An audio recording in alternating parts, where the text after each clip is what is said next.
This is static back with hand and wrist rotations. So you're going to need your static back set up. I'm not going to walk you through that in any great amount of detail. Let's just get straight on to the exercise. So you can still have your cushion for this exercise, by the way, the one underneath your head, but we can maybe explore losing it about halfway through. So we're getting our legs set up, thinking about the alignment from toe, ankle, knee to hip, all nice and relaxed through your legs. The belly stays relaxed, the rib cage stays grounded. And what we're going to do this time is palms facing up like so, keeping our heads on our pillows. Like I said, I want you to try and think about that slight tucking down of the chin so the back of the neck is long. We're going to keep that nice, steady, calm, nasal, diaphragmatic breath. And all I want you to do here is flip your hands over. So from the elbow downwards, the upper arm is staying still. We're just going to turn your hands over on both sides, and I want you to kind of push the hands down into the floor slightly. So my fingers are spread and my fingers are quite active, and I'm really making sure that each finger touches the floor when I do that roll over. I'm not doing it so fast that I'm missing kind of touching the floor properly. I really want you to do this nice and slowly and mindfully and focus on that grounding down of the floor when we turn the hand into what we call pronation. And then likewise, when we supinate our hands, I want you to try and focus on all 5 fingers pushing backwards down into the floor slightly. You're keeping that breath nice and steady. You're watching that you're not puffing that rib cage up. So you might notice that even with that slight downward pressure of the hands, that you're trying to puff the rib cage up to try and create the movement.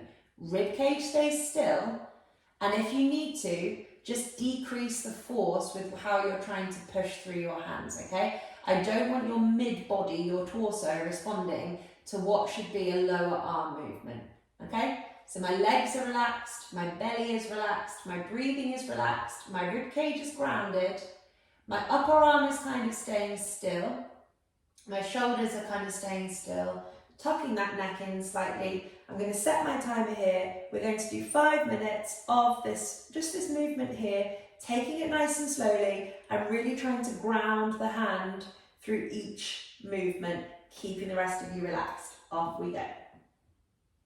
And sorry, I didn't set my camera up in the most ideal position, but I feel like you can get an idea of what's going on. Keep breathing. Sides of ribs, backs of ribs, fronts of ribs, belly. So what we're doing in this exercise is we're thinking about and concentrating on our hands and our wrists a little bit more.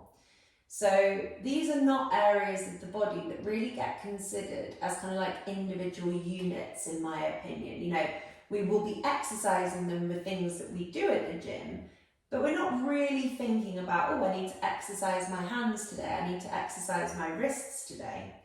And this is a really fundamental flaw in our thinking, because think about what you do all day.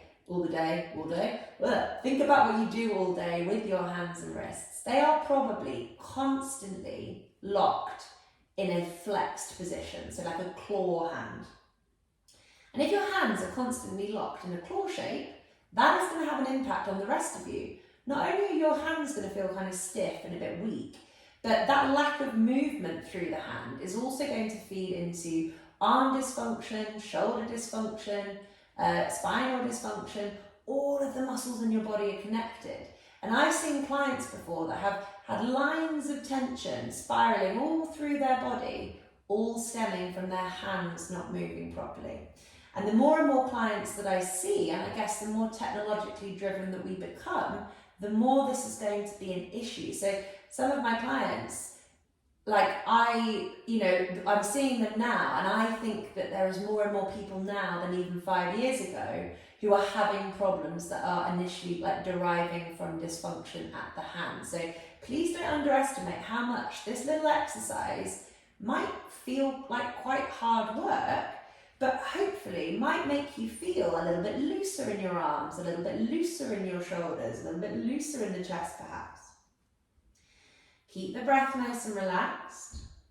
Keep breathing in and out of the nose and the belly. Keep the head slightly tucked in, just so that we're not hyperextending the neck. The rib cage stays grounded. The legs stay relaxed. The belly stays relaxed. We're not rushing the rotations. So we're really trying to make sure that as we rotate, we spread the fingers as wide apart from each other as they can go, maybe feeling into a little stretch through the palmar fascia, which is the fascia of the palm, and pushing down through each and every finger, through both palms, and just feeling that kind of connection to the ground. You might feel other muscles through your arms waking up, that's good. And then swapping it over, I certainly find it much harder to ground through the backs of my hands as they push down. And probably unsurprisingly, it's much easier to do this on my left hand rather than my right hand, where I use my phone. I'm obviously, well, not obviously right-handed, I'm right-handed. So I'm much more dominant with that right hand, and therefore it's way more likely to be a claw hand. Certainly my phone is going to be the biggest culprit. So when you do the supination, when your palm is facing upwards, just again, let's just be mindful here. Spread your fingers far apart from one another. Push them down into the floor and notice if the grounding feels different from side to side. So for me, I'm just not able to get as much of the sort of thumb edge of my hand on the floor on my right side as I am my left. It's not perfect on the left, but it's much better. We've got just over a minute left. Keep breathing. We're not forcing anything. We're just being inquisitive. We're just experimenting with a little nondescript movement that actually might kind of open your eyes a little bit. I'm certainly feeling quite a lot more relaxed, I would say, around my shoulders. There's a little bit of work going on through my arms, but I really do feel like my upper back is releasing a little bit as I do this work. Take it slow and focus on doing things well rather than speed or just rushing through. If you're in a mindset where you're rushing, then I'd probably rather you not bother doing any of these exercises, because if you're rushing and not thinking, you're going to compensate, so you're going to make yourself feel worse, but you're not going to create the changes that we want to create through this type of work. We've got 10 seconds left.